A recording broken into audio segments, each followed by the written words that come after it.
Welcome to What's Leadership? I'm Liz Wiltsey. The more I learn about leadership, the more I'm convinced there's not a one-size-fits-all solution. So I am on my own learning journey, and I invite you to join me. Ebony Janice reminds me that being open about my journey is important. Each episode features someone I admire with actionable insight to share. So please join me as I ask, what's leadership? Today, I get to welcome a friend of mine, James-Olivia, and I am so excited that they're here with me on the podcast today. So I'm going to tell you a little bit about them, and then we're going to dive right in. So James-Olivia Chu Hillman is a relational life and leadership coach, a mediator, facilitator, and enthusiastic advocate of necessary, uncomfortable, and life-changing conversations. They work with people who want more joyful connection and less suffering in their relationships with themselves, the people they love and lead, and the world. James-Olivia has a passion for asking questions that make us squirm a bit and point us back to who the fuck we are and what we care about most. Thank you for being here with me. Thank you. I'm so excited. I know we've been talking for like an hour plus already, so this is hilarious. But we're going to pretend. So, James-Olivia, one of the things that I love about your work is just talking about relational fuckery and the things that really keep us from connecting with other people. And one of the things that's always struck me is how often we're in those situations in the workplace. So I would love for you to talk about the concept of relational fuckery and how it sort of shows up for us in professional situations. Okay. Sorry, typewriter jam already in my head because you putting together relational fuckery and work situations, it just occurred to me that work is one of the places that relational fuckery is not only prevalent, but it is one of the preferred ways of relating, precisely because it keeps us from connecting. Too much connection, too much actual relating as humans would be weird at work, right? So we engage in as much fuckery as possible. But I think, did you just ask me what it is? Do I need to define that real quick first? Oh, if you would like to, go ahead. Sure. Okay. I don't remember because I got really excited. I didn't because I was like, oh, this is kind of self-explanatory, right? But please, by all means. Okay. So one of the ways, I define it many ways depending on which Instagram day you hit me on. But one of the common ways that I define it is the strategies that we use when we're trying to win our relationships instead of cultivate them. So basically when we are trying to be right, or we're trying to avoid responsibility or avoid feeling things, because, oh, God forbid we feel things at work, that would be horrifying and embarrassing and unproductive, instead of connect joyfully and actually get to know what it's like to be human with each other. Yeah. I'm glad you defined that. Thank you. Thank you. Thanks for letting me. Of course. And I forgot if you asked something else because now I'm just like all tickled with us. So I just asked how it shows up at work, and you answered it to an extent, which is that it is actually the preferred way of being at work and the way that we're really taught to be. Can you say more about that? So I don't know what everybody else's experience is like. I spent over a decade in deep corporate. And so much of the relating to one another was about being as respectable, appropriate. I'm going to throw in words like perfectionism, like not making anyone too uncomfortable unless it was your job to make people uncomfortable. There's something deeply uncomfortable about being vulnerable and awkward and human together we're both in the States, and I'm going to say in corporate culture, like, God forbid we be human together. And human is messy, and there are feelings, and there are accusations, and there are, I'm going to say this word, needs, like we have needs. There's all this stuff that comes with being a person. And at work, if what we've got going on is that we're not supposed to be a person, we're supposed to be a productive member of a team or whatever role. Like, we're not supposed to be a person, we're supposed to be a role. We're supposed to be really, really effective. And what was this movie Ben and I just watched? It was like a Tom Cruise. Is it Oblivion? I think it is, where they're being sort of, I don't want to say controlled, but managed by this hilarious lady AI who keeps asking, "Are you an effective team?" It's like, not, are you like a happy person? Are you fulfilled? Are you getting what you need to get your job done? Are you like, what's important to you? Is this meaningful? Are you an effective team?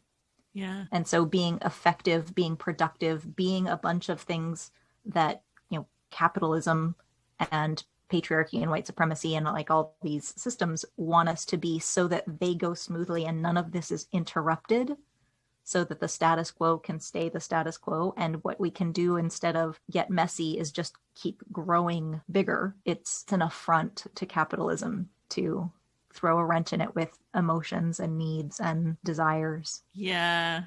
Yeah. Yes. So if we laugh because it hurts. We laugh because it hurts, because it's so true. If you were going to like say to folks, here's one thing to sort of just kick against that idea of, not kick against being effective, but like being only defined as being effective team, and to be more human and more human in relationship, what would you point to? Well, I would say I'd start with, did you just say one thing? Crap. I just to start. We're just talking about a start. There's lots of things and there's never just one. So the first thing is, in service to what we're actually trying to do, like effective for what?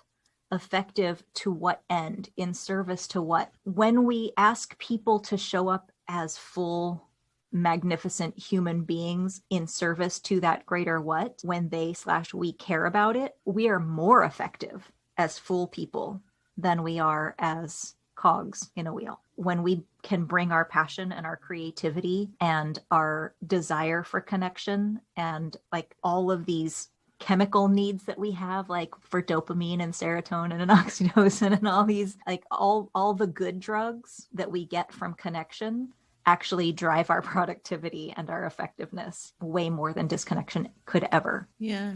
Yeah.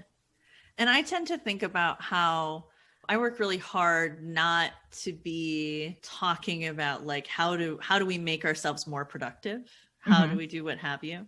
And people will often say to me, yeah, but if you are happy, you are more productive. Which is like that's like, which is true, right? Sometimes, I mean, or you can refine your team. If we're talking about, an effective team, it's like, why do you want unhappy people on your team? That doesn't make sense to me. Granted, I'm not, managing a big corporate team. So yeah. I'm sure that there are reasons. There must be, because it keeps happening. Yeah. I mean, I argue that I think it keeps happening because people imagine there isn't another way. Lies. It's lies.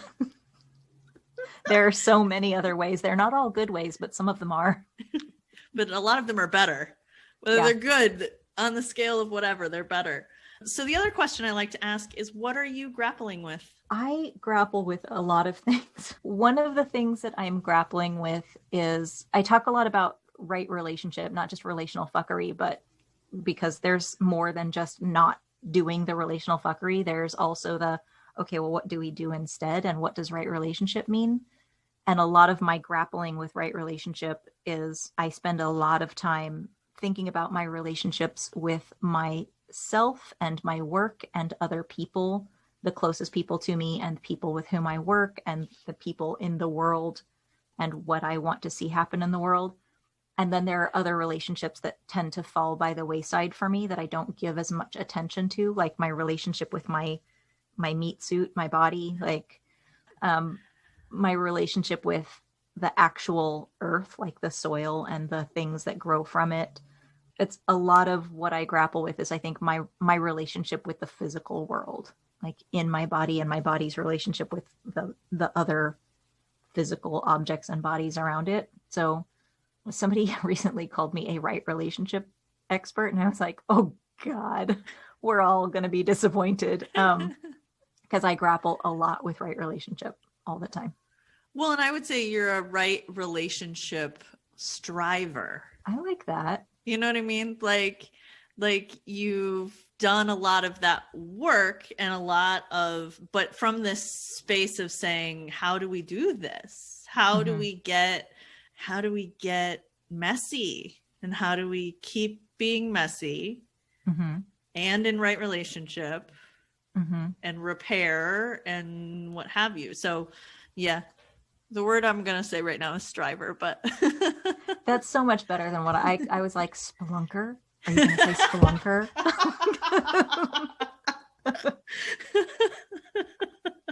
We'll get out Arthosaurus and see what we can find. But I think the idea of expert is always, in some ways, I find expert paternalistic, where it allows me to cede my responsibility to you, to say, you must know better than I do about this. Right. So whatever you say has to be right. And then I turn off my own capacity to be in conversation about it. Yeah. And then, of course, the first time you try and live by my advice, the betrayal will be so obvious. Like, wait a minute, that worked for you, but not for me. Yeah, I think that's one of the things that I just love. And there will be links to James-Olivia everywhere that they exist on the internet. Do not worry. But your Instagram in particular is always just sort of asking those questions to say, okay, how do we do this in this way? So, well, that is our interview for today, because we could talk for hours and hours, which we have in our life. So thank you for being with me. Thank you for inviting me. I had such a good time. I wish that everybody else could have been eavesdropping on the pre-conversation, because it was super fun. Thank you. If you'd like to dive deeper with James-Olivia, you have lots of options. You can find them all and the full transcript of this interview at the number 4 needs.work/podcast. But just to get you started, I would recommend that you follow James-Olivia on Instagram if that is something that you do. Their handle is inquisitive_human, and they put out regular prompts to really make you think about the depth of your relationship. So there are lots of other opportunities as well, including a holiday edition of Tension Holds Possibility, which is a 3-Saturday workshop that is co-presented with Nick Strack. And I will be there as well. So I hope you can join me in that. Thanks again.